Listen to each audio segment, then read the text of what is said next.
Obviously I want to chase a PB, I want to chase a fast time whenever I do lace up the road shoes, but I don't want that to be my sole experience of the sport of running.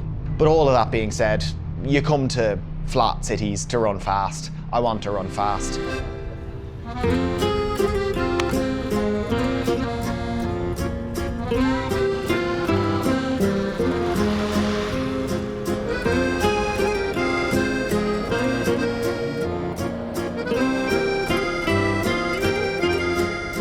We're on our shakeout. It's the day before the race and it's so nice and warm. Like, we were literally joking because we came down in shorts and t-shirt yesterday when we arrived to go for a short jog, and the receptionist in the hotel was like laughing at us because we were in shorts and t-shirt, but it's like 15, 16 degrees, and for us coming out of an Irish winter, that feels very, very nice.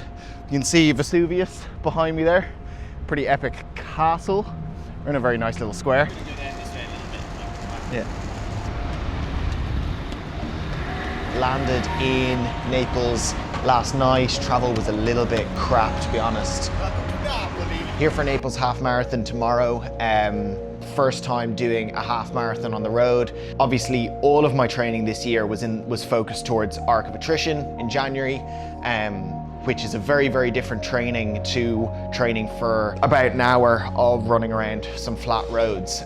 So the honest answer is I don't know what to expect on the race course tomorrow. Italy is somewhere that means a great deal to me in terms of running. I've come to Italy multiple times for mountain races, always in the north of Italy, nearly always the same sort of area. I did Trofeo Vanoni, which was my first international, and to be honest, it was the race that really made me sort of decide that running in general was going to play a huge part of my life.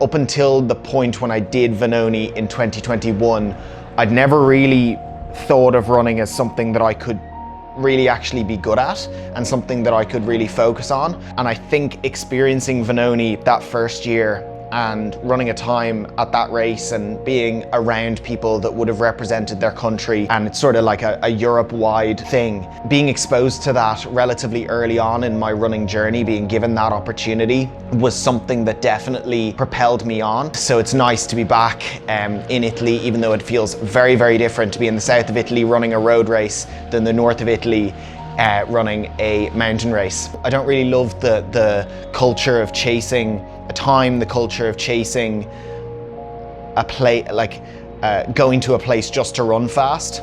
I think by doing that, you're kind of missing quite a lot of the opportunity. And some of the most enjoyable racing I've ever done is, like, I couldn't tell you the time I ran because it really doesn't matter. But yeah, bit of a relaxing day, get our numbers at the expo and get the legs up ready for tomorrow. Peace out. So that is fueling prep done for the morning as well. This is what I'm going for. I'm going for a Sol flask. In here, I've got 4 scoops of Ultra Fuel Speed Dust. There's a couple of reasons why I'm opting for the Sol flask over gels as my primary source of fuel for this half.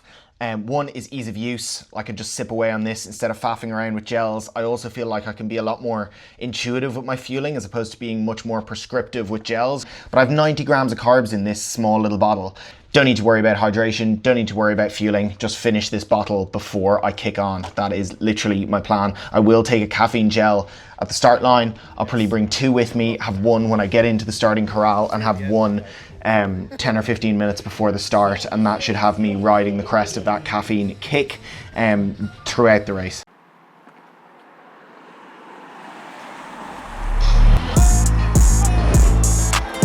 Away they go then. Clipper gets away really well.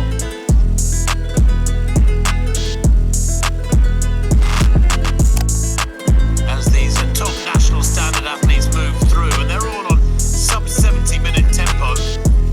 Really well.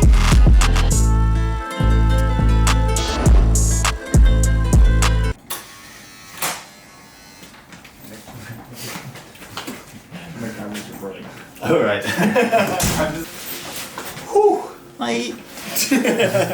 Here we are in a beautiful pedestrianised street in Naples. 69:56 was the time on the clock. I sort of said in the intro that I didn't want to have a time dictate whether I was happy about that race or not. And I was chatting even to Killian, who's holding the camera, about like, it does just sneak into your brain. Like you do get into your head about numbers that you were kind of hoping for, or numbers that were maybe realistic, and then the number that ends up being on the clock at the end of the day. But all in all, massive learning experience, like first half marathon under the belt. Really happy, I suppose, to sneak under 70 minutes if we're going to talk about numbers. That was kind of my pass fail going into it, so really happy with that. And yeah, huge amount to learn from this.